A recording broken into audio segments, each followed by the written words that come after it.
Hai, hari ini kita mau ngomongin soal clutter. Clutter, apa itu clutter?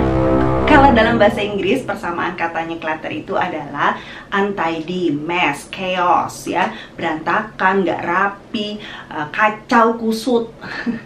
Clutter are things that are not useful or necessary. Segala sesuatu yang tidak berguna atau tidak diperlukan. Itu pengertian dari clutter.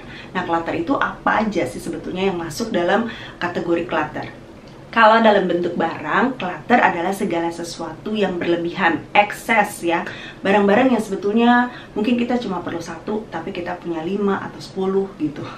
Kemudian bisa juga barang-barang yang sebetulnya kita nggak pakai, tapi ada di sekitar kita. Itu juga bisa disebut sebagai clutter.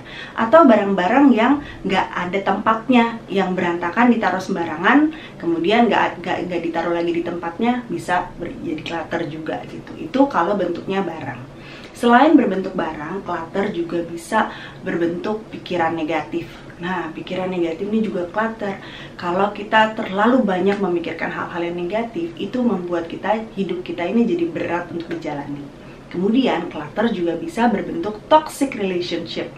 Gini, ada orang-orang di sekitar kita yang bisa membawa kita level up, menjadi pribadi yang lebih baik. Tapi ada orang-orang juga yang malah membuat kita makin turun. Itu toxic relationship. Ini juga clutter dalam hidup kita, ya. Orang-orang yang sukanya ngeluh, ngomel, menggerutu aja, dan kemudian membawa kita pada hal-hal yang tidak baik. Itu toxic relationship. Jadi sekarang pertanyaannya, kenapa sih kita suka banget ngumpulin clutter? Ini yang akan kita bahas hari ini. Yuk!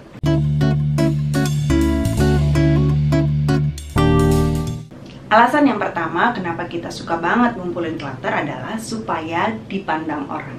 Pikiran kita tuh gini, kalau saya punya barang ini, saya akan lebih dipandang sama orang lain. Contohnya misalnya, ih, lu keren banget deh, tas lo tuh selalu ganti-ganti terus ya, keren-keren semua lagi gitu. Terus aksesoris lo banyak banget ya, setiap kali lo pakai baju warna merah, jam tangan lo merah, ganti baju warna putih, jam tangan lo putih gitu, ih keren banget deh lo gitu. Atau misalnya, ini lo apa, baju-baju lo lucu-lucu banget. Nah, ini alasan-alasan yang seperti ini sebetulnya yang bikin kita jadi menumpuk barang, beli-beli banyak barang ini itu, dan kemudian akhirnya membuat rumah kita jadi berantakan, lemari kita susah ditutup supaya dipandang orang. Padahal seharusnya nggak harus begitu. Nilai diri kita itu bukan ditentukan dari seberapa banyak barang yang kita punya. Nilai diri kita bukan ditentukan dari apa kata orang tentang kita. Bukan berarti kalau barang kita sedikit terus kita jadi nggak baik gitu kan, nggak gitu. Jadi kita akhirnya karena punya pikiran bahwa kita harus bisa memuaskan matanya orang lain, akhirnya kita jadi beli banyak barang, numpuk-numpukin barang di rumah. Akhirnya kita sampai ngutang-ngutang segala. Emang orang lain yang bayarin utang kita? Kan enggak. Ngapain kita mesti stres gara-gara harus memuaskan matanya orang lain? Untuk setiap jenis barang, tentukan aja berapa batas cukupnya. Kamu yang tahu batas cukup kamu seberapa.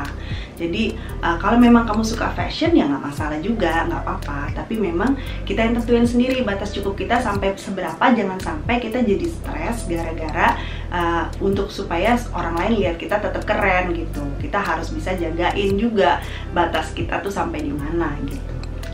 Penyebab yang kedua, kita sudah terbiasa dengan kondisi berantakan. Barang-barang tuh di rumah dibiarin aja numpuk, gak diberesin. Kalau diberesin, malah kita sendiri yang pusing nyari barang. Ada yang seperti itu ya. Aduh, barang itu biasanya di sini. Kenapa sih kemarin gue beresin, gue jadi lupa nih taruh di mana gitu. Biasanya ada aja yang kayak gitu kan. Kita udah terbiasa dengan kondisi di rumah yang berantakan, sampai akhirnya kalau diberesin kita bingung sendiri. Yang ketiga, perasaan bersalah. Saya pernah nih mau cerita nih ya, saya pernah nih waktu itu lihat satu katalog, itu saya seneng satu tas, terus saya kode-kode suami saya kan, saya mau dong tas yang ini dong gitu. Saya padahal cuma kode doang, nggak taunya suatu saat dia bawa pulang tas itu, masih dalam kotak. Saya seneng banget dapet tas itu kan. Begitu saya buka, ternyata ukurannya nggak sesuai seperti yang saya mau. Ukuran tas yang dalam bayangan saya itu tas kecil, tas yang buat ke kantor gitu, yang biasa aja gitu ukurannya. Ternyata begitu dibuka ukurannya besar banget, kayak buat traveling gitu loh, yang besar gitu. Saya bingung, waduh gede banget ini, mau dipakai kemana gitu. Kalau mau dibawa ke kantor juga ya isinya paling dikit banget, karena tas saya isinya bener-bener minimalis dikit banget gitu kan. Jadi aduh, buat apa ya? Karena perasaan bersalah, akhirnya tas itu saya taruh aja di gantungan tas. Udah lama banget ditaruh aja gitu. Jadi clutter akhirnya, karena sebetulnya tas itu tidak saya pakai, tapi saya cuma pajang aja di situ. Nggak ada yang lihat juga, cuma saya sama suami saya juga yang lihat kan. Ya buat apa gitu loh. Kita mesti gini loh. Kamu punya pengalaman yang sama nggak sama saya? Punya barang yang dikasih sama orang, tapi kemudian kamu nggak pakai karena kamu sebetulnya fungsi dari barang itu kurang sesuai, atau kamu nggak suka atau apa gitu, sampai akhirnya barang itu jadi menu-menuhin aja, jadi nggak kepake. Sayang ya. Sebetulnya kita mesti ubah cara pandang kita nih. Kita mesti mikir gini, daripada barang itu cuma ditaruh gitu aja gak dipakai, sebetulnya ada orang lain yang butuh barang itu, yang bisa dipakai sama dia mungkin sehari-hari kan. Ngapain saya taruh aja begitu barang itu gitu. Jadi kita mesti ubah cara berpikir kita, cara pandang kita gitu. Saya kasih pengertian sama suami saya, sorry ya sayang ya, bukan saya nggak mau pakai, tapi ini fungsinya yang salah, saya yang salah. Saya waktu itu main tunjuk aja di katalog, tapi saya nggak ngeh kalau ternyata ukurannya salah. Nanti next time kalau saya perlu sesuatu, saya ngomong deh sama kamu lebih detail, saya ceknya gitu. Jadi dia ngerti gitu. Oke deh kalau gitu saya jual aja tas ini, atau saya kasih orang, nggak apa-apa ya. Terus dia bilang iya nggak apa-apa, daripada cuman jadi clutter aja di kamar kita gitu. Jadi kamu mungkin bisa lakukan hal yang sama juga. Jadi supaya nggak clutter, jangan sampai gara-gara perasaan bersalah kita akhirnya bikin jadi berantakan. Hal-hal yang nggak perlu kita diemin aja gitu. Mendingan jadi berguna buat orang lain kalau kita kasih ke orang lain. Yang keempat, kenapa kita suka ngumpulin clutter adalah karena kita takut perubahan. Clutter kan tadi ada beberapa ya. Saya mau bahas dua aja nih. Kalau clutter yang berupa barang, kita takut perubahan dalam hal apa? Itu dalam hal karena kita sudah terbiasa dengan berantakan, kita jadi bingung mau mulainya dari mana gitu. Aduh, mau mulai aja udah males gitu. Ngelihat berantakannya udah males gitu. Aduh, udah deh, nggak usah dirubah deh, biarin aja lah, gini aja apa adanya deh. Berantakan deh gitu. Ya, itu yang membuat kita akhirnya begitu beli barang baru lagi tumpuk lagi, jadi clutter itu akan terus bertambah aja. Kemudian kalau clutter yang berupa toxic relationship, kita tahu nih kalau kita bergaul sama orang-orang ini kita nggak maju-maju gitu, tapi kita gak enak gitu. Aduh, gak enak lah kalau misalnya meninggalkan pergaulan ini, gak enak lah gitu. Karena rasa gak enak akhirnya kita ngikut aja, diajak sini ayo, diajak situ ayo gitu. Padahal sebetulnya itu nggak membuat kita jadi lebih baik.